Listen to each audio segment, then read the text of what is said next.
We're going to talk a little bit today with Dad about his childhood and then into his parenting years, what it was like raising such a large family in this culture, which is always changing. At the end, we'll tell you some reasons for hope that we've seen in the culture and some things that could be good news for parents. I guess going back to the beginning of time, every set of parents has had some kind of challenge, whether it's, worshiping Baal or like all sorts of different things. You read in the Bible. But there are unique challenges things have changed since you grew up. Yeah. So we wanted just to talk to Dad about some of his thoughts on what it was like growing up in the 50s and 60s and then into the 70s as a teenager, and how things have changed for the good and for the bad, and how you navigated through that once you started having kids in the 80s. I was, in a way, you could say blessed or privileged to be born in an era that covered so many changes. In 56, things were, everybody talks about the 50s, the post-war era. If you look back at any footage, you see family shows on TV.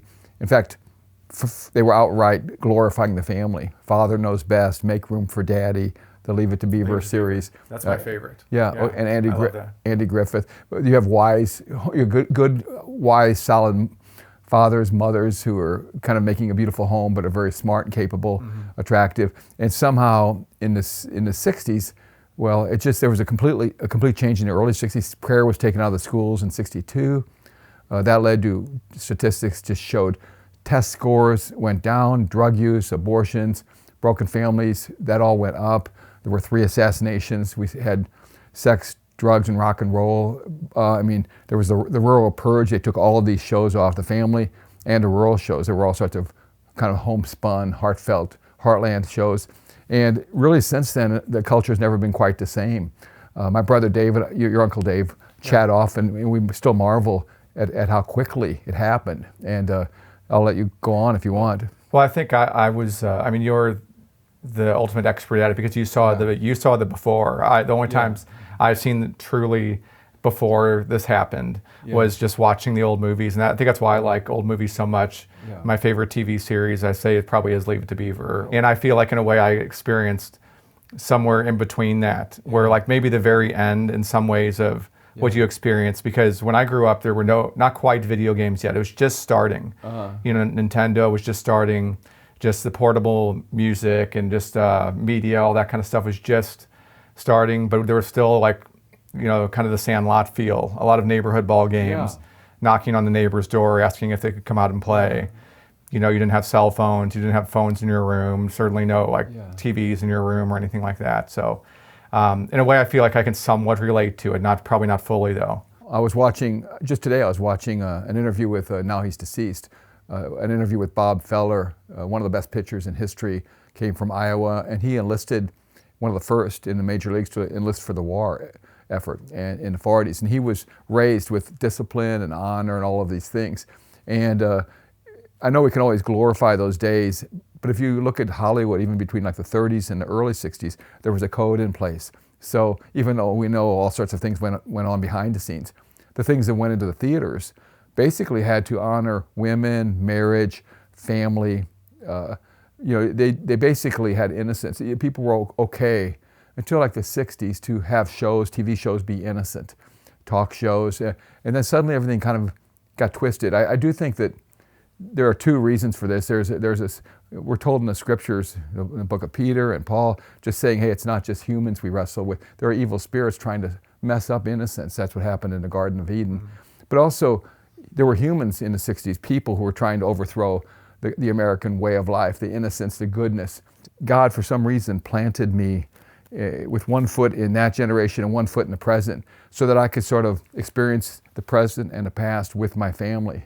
And we've had some great discussions, you and the rest of the guys, Mary Elizabeth, Mom. So I just love to talk about the culture, because Christians, especially those raising families, have to find not only a way to avoid the bad things, but to replace it and to go positive. Too many Christians just stop it. Oh, I won't let it get me. When you look at TV shows, and like Leave It to Beaver to me is like almost like the perfect family. Other than like you, I always thought of Ward Cleaver as like my ultimate dad figure. Like that's the dad I'd like to be. Yeah. And I'm sure the real Hugh Beaumont wasn't a perfect person. Yeah. Of course, on a show you can take out the warts and flaws and things like that. But how much of it do you think was the culture really like that in a way. I mean, we're all born with, sinful natures, and that's why Jesus had to come. But if you see a lot of innocence around you, if the media, if things are kind of good and family things are celebrated, I mean, abortion was unheard of. You would have TV shows, primetime shows in their 60s, like The Fugitive. Remember that one with Richard Kimball, the doctor, innocent, but accused as guilty, running all over the country. It was a great series. I think we've watched it as a family. The whole episode's, 4 or 5 times? No, excuse me, 2 or 3 times. But and one of them, basically someone found out, I think he's a doctor, but didn't know he was Richard Kimball in a small town. It says, I bet he's on the run. He looks kind of nervous. I bet he's on the run for having done an abortion. Yeah. And in those days, that was mainstream network TV. So people get used to whatever is presented as normal. Sadly, life is a lot like high school. You kind of don't want to be considered too corny or too innocent. But there are certain times when you're kind of allowed to be emotional, when everybody else is sort of crying at a funeral or at 9/11. So I just wanted to lead. Christians have to lead to make the right way cool. And it is cool because it's the only thing that doesn't melt away or get ruined or go corrupt is God's ways. And that's just what we have to constantly remember ourselves. Yeah. Don't try to copy the culture. It's probably not a coincidence that right after World War II, or during World War II, there were so many kind of movies that were really about family and about country and self-sacrifice. Yeah. And then, people of course call that the greatest generation. And right out of that, of course, you had the 1950s and everything. Do you think that was part of it, that maybe the wild 20s and 30s, in a way, people got humbled by World War II, and that it was kind of back to basics and back to foundation? Not that it was perfect, but do you think that was some of it? Yes, and there are people who have lived longer than I have, but I was born in '56, so I can see that, it seemed like the 50s was a baby boom era in which soldiers were just glad to be back home. I know there was a lot of post-stress trauma and things weren't so perfect behind the scenes. And one bad thing I think about that era, things were always swept under the rug. So people had legitimate things that needed touching from God and needed to be ministered to, and they had to walk through with other believers. They were swept under the rug, and now you pretty well can say anything anywhere. So, I mean, it isn't like God can use any era, any generation. This current openness and informality is kind of good too, because we're just dressed in jeans and even through the 60s. You see fans at the ballpark wearing white shirts and black ties. But to answer your question, I think there was a reaction we're just grateful to have freedom. America survived the war. And then in the 60s, the next generation, everybody's trying to raise family and make it really ideal. And I think some kids got spoiled. Yeah. And by the late 60s, they were rioting all over the place, not satisfied to be in America. It had to be a complete heaven to them. And they looked for things to fight and argue, to rebel against. But there were cities burning. I mean, I grew up in my early teens and childhood, hearing about assassinations, riots, the Vietnam War. But by the early 70s, even late 60s, there was a revival.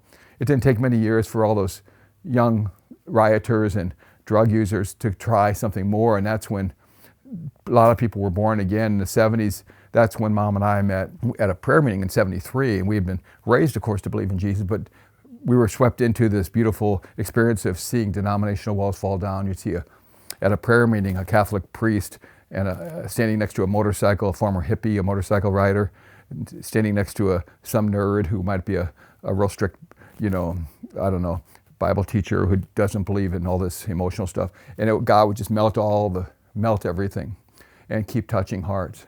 I guess we started coming into the picture in the 80s when you first became parents as 20-somethings, or Mom was barely a 20-something. Yeah. What was that like? Of course, that was in the middle range between when you grew up and where we are now. Well, I think that's sort of I remember in the 70s, one of the Spirit-filled leaders, Francis McNutt, wrote a book on healing and talked about healing. God just wants to heal and fix things, and one of the chapters said, holiness is wholeness. And he meant in a God way, not in a self-centered, kind of way, but just in a healthy balance between being spiritually alive, but also it goes into your work life, your family life, of course, first, your physical life and everything, every choice. You're thinking, how would God want me to do this? God, through your Spirit, give me the strength to line up with the way you would want this done. When we were very young, we had opportunities for writing, for doing a radio show, to speak at churches. and a lot of evangelistic opportunities to tell people, because it was so new then, about being born again and the Holy Spirit, being baptized in the Spirit. Well, when you guys started coming along, we had a choice. We had to put all that love. We only get 24 hours in a day. And I just felt specifically in 1981, put it toward the family unto God. Like, it's a holy, beautiful thing to make that your main community. And then we got into eventually homeschooling. And we're not people who hide from the world. We love people. That's why we're doing this. We love people, but just God wanted me to give you guys good. I felt like he said, create your own alternative culture. Don't just warn them about, bad culture, bad TV shows. Create something that competes with the culture in your own home. Make it cool, have traditions, make it with all these boys coming, make it very physical. And then later on, when we all played softball on a men's league team, you guys got to see, wow, Christians can be kind on the field, but bring home a lot of trophies, and you beat some of the really tough teams. I think there were 3 or 4 in the league, all with different spellings of the word dogs. Guys want to appear macho. Being Christian doesn't mean you have to just hide. You can conquer, because in a fallen world, everything's kind of dark and confused. Christians should be the ones making the difference and bringing light and hope. So you don't have to hide and be afraid. What I would do is raise the kids to be confident, to realize that greater is he who would have them make sure they receive Jesus, and that's their choice.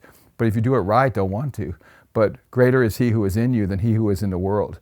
And to feel sorry for people and go off and, you guys handled it really well when later, after raising the family kind of quietly for 16 years, we were besieged by all these international and national media interviews because Mary Elizabeth came along as the 11th child, only girl.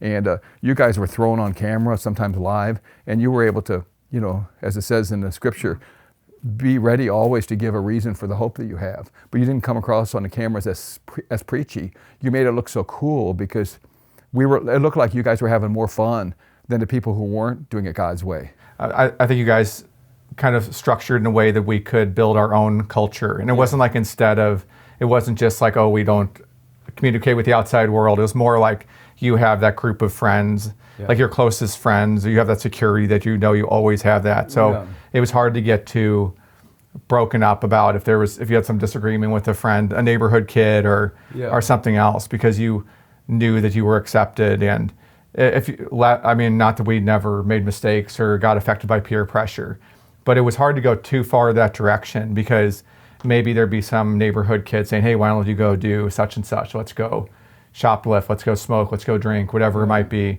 And you could say, okay, maybe, I kind of want to impress them, but then you have that whole group of your family. It's like, I'm going to disappoint them, and that I love them, I respect them. It's not like a bad kind of pressure. It's like your best friends. So I think that really helped. And in our case, it happened to be a very big family. So it all the more helped. But I think even a small family can build that bond and closeness, whether it's with like homeschooling or home businesses or just closeness. Even if you just work for somebody, you can be close in a million different ways and show that you're each other's priorities. Yeah. And if I had to tick off and run through some certain bullet points, I would say one thing that helped is to not just convey, but to really commit to the idea of you guys are the most important people, even when you're little. And that sure, we could have gone around to and kind of continued, evangelizing, going to a lot of churches. I could have written more books. They asked me to do more of these books, evangelistic type books where I do interviews and testimonies. And I just felt like, no, I've got to really earn a living because that's fun. And I worked at newspapers, but it doesn't really bring in a lot of income. It's like usually just a little here and there. Most people with creative things don't, unless they're rare artists, musicians, writers, they usually have to have a supplemental job. So we just went into court reporting. The court reporting field is very practical, and it's something you can do from home, and you can build, do a lot of your work at home, and you can also speed up how much you earn just by becoming better at it. You're your own boss in a way. I'd say some of the key things was to establish affection and an unhurried presence, to play catch with you guys, to go outside. We happen to be kind of poor, but that made it more precious. All the memories of, we couldn't afford much, so in the 80s, I think it was, McDonald's was giving out Duplo blocks with every Happy Meal, like 5 or 6 Duplo blocks in a little plastic bag. And Mom and I collected a whole bunch until you guys had a set. and just things like that. Mom kept the house very clean, even though it was an old house, needed a lot of fixing. But she made it really clean, kept the surfaces clean. That's a big thing for security. Just keep things clean and tidy, keep the surfaces clean. Simplicity. There's a certain security in simplicity, and mothers don't get so harried.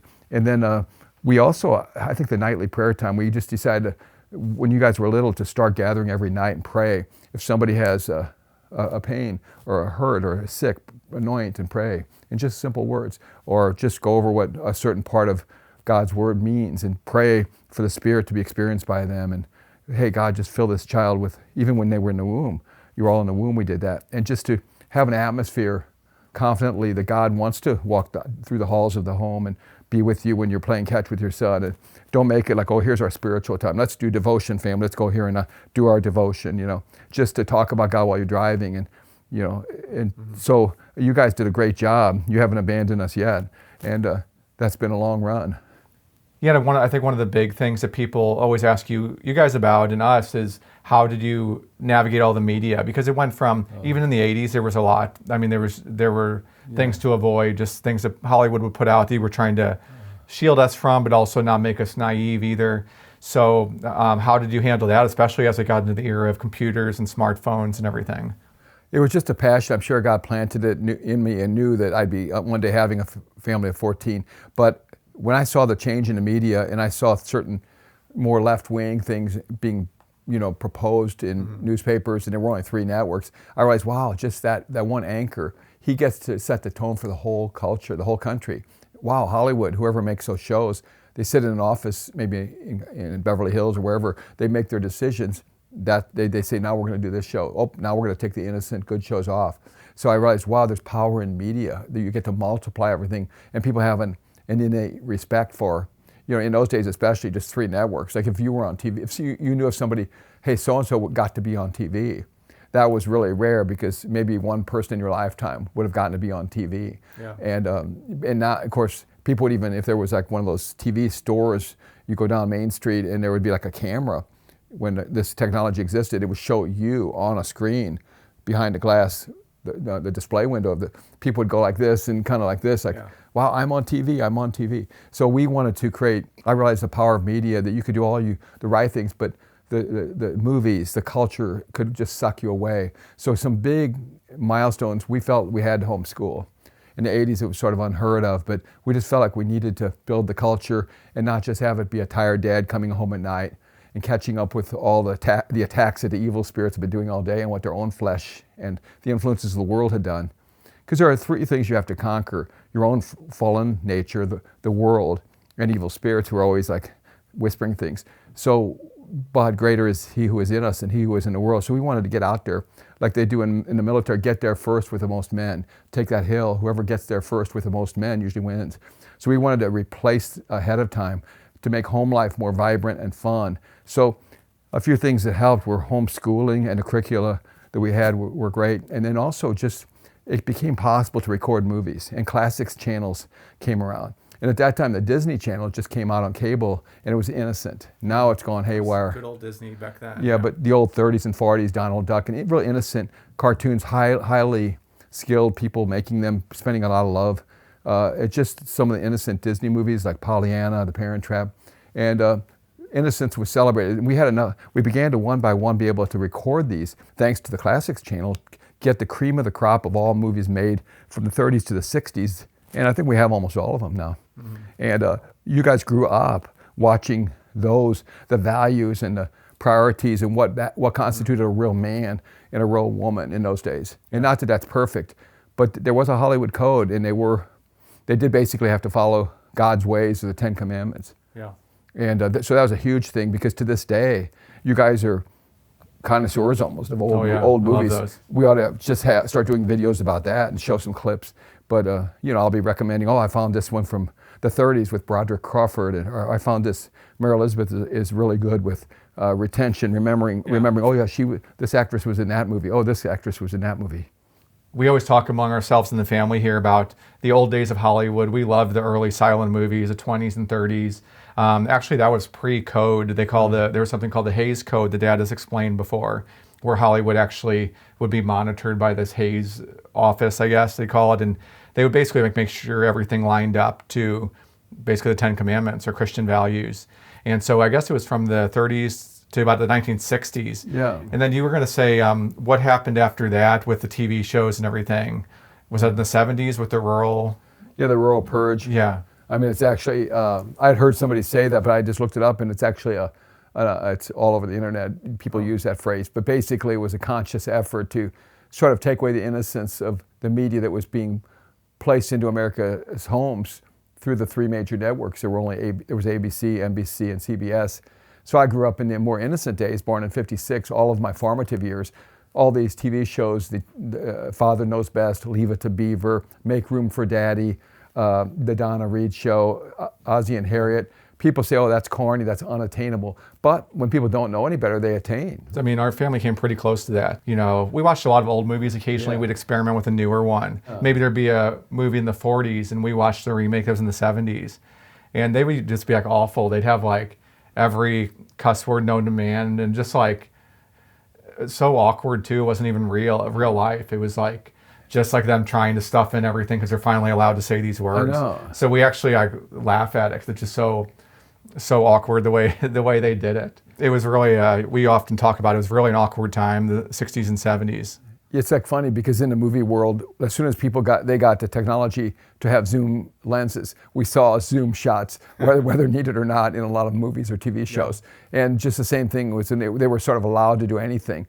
All the movies in the late 60s and 70s, almost like a bunch of high school kids rubbing their hands together and say, let's do this naughty thing. Let's make this movie all about that. And now into the 70s, and now even to this, that was the beginning of wokeness, sort of. Yeah. And I think it was always there, wokeness, because evil spirits, Satan tried to say it in the Garden of Eden, hey, wake up. You're being naive here. You're just being too innocent. God has some ulterior motives here. And so the wokeness it's almost absurd to see it. And looking back at the 70s movies, I think even real liberal people were grown because it was so forced and so over the top, and they just completely got rid of all the innocent shows. And now they overdid it because now there's a huge hunger for those basic, not just that stuff stronger than the other stuff. It looks weaker. It looks more, white bread and milk.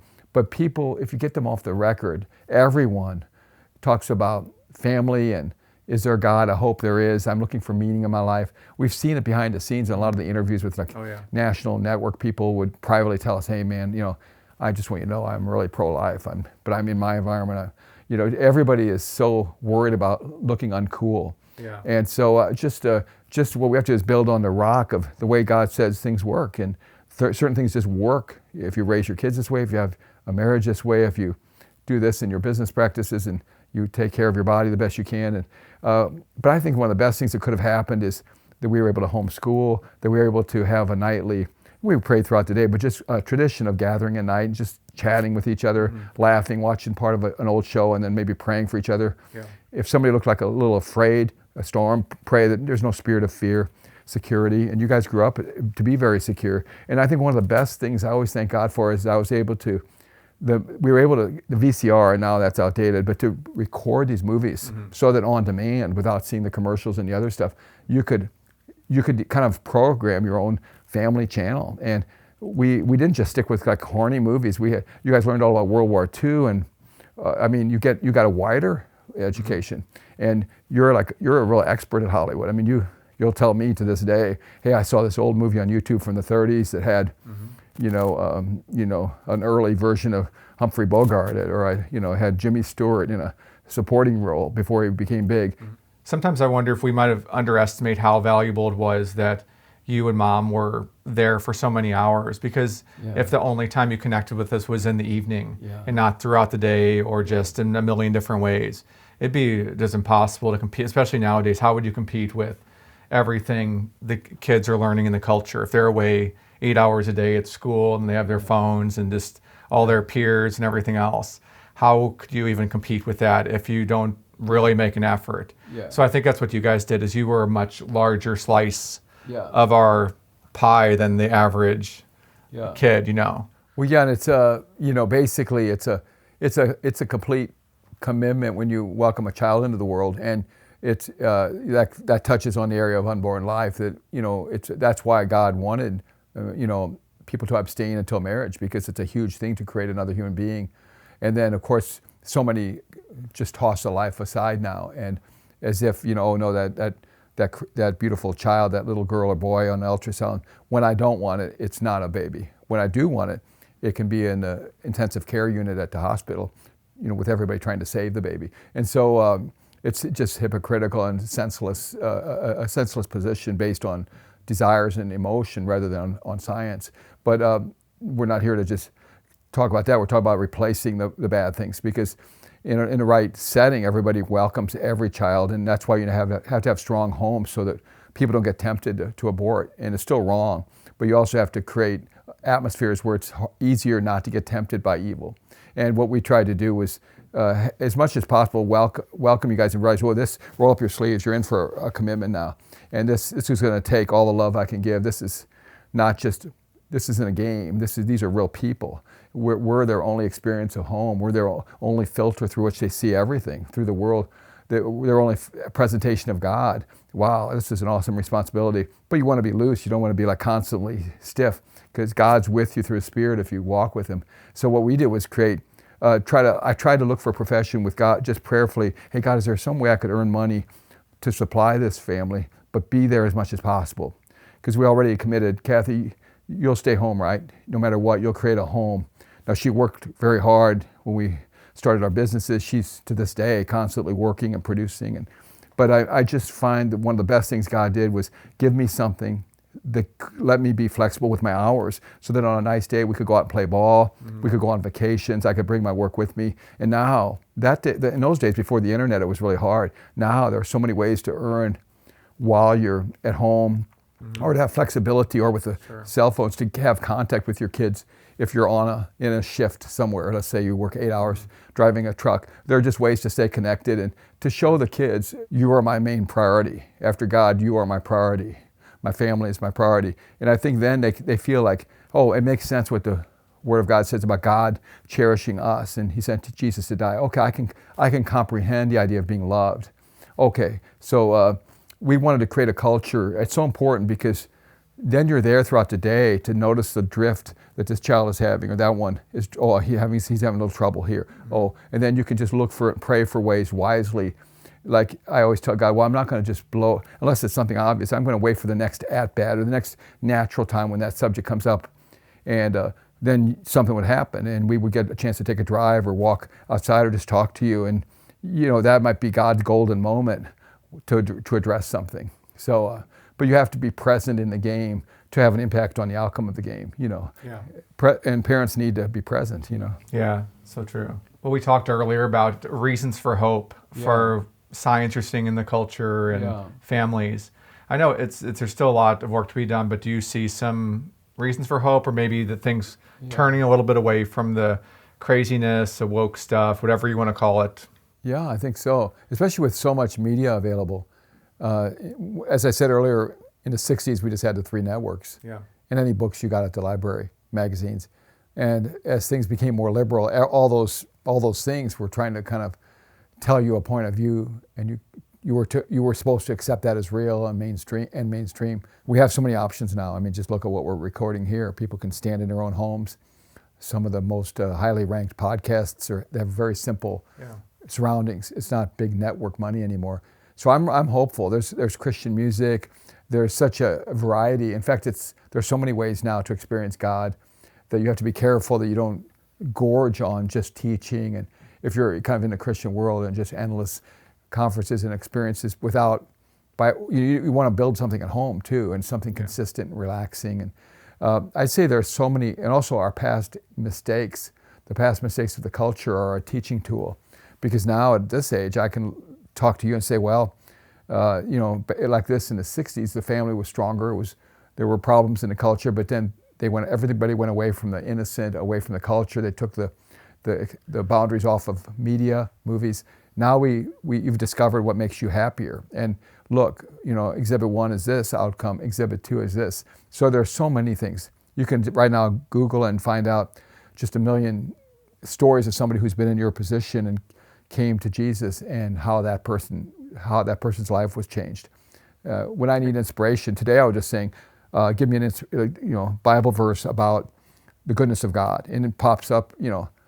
You can really customize everything, like Yeah. just make your own meal, like Yeah. taking when we grew up, or like especially when you grew up, but even when I did, we didn't have cable until I was a teenager. Yeah. And it was just the big three networks, and all the kids in the neighborhood would talk about the same shows, and you were Yeah. either kind of in the in group or not. And now you can kind of create your own culture and kind of take from all the good sources and then just not partake of the rest. In some ways, it's easier, I think.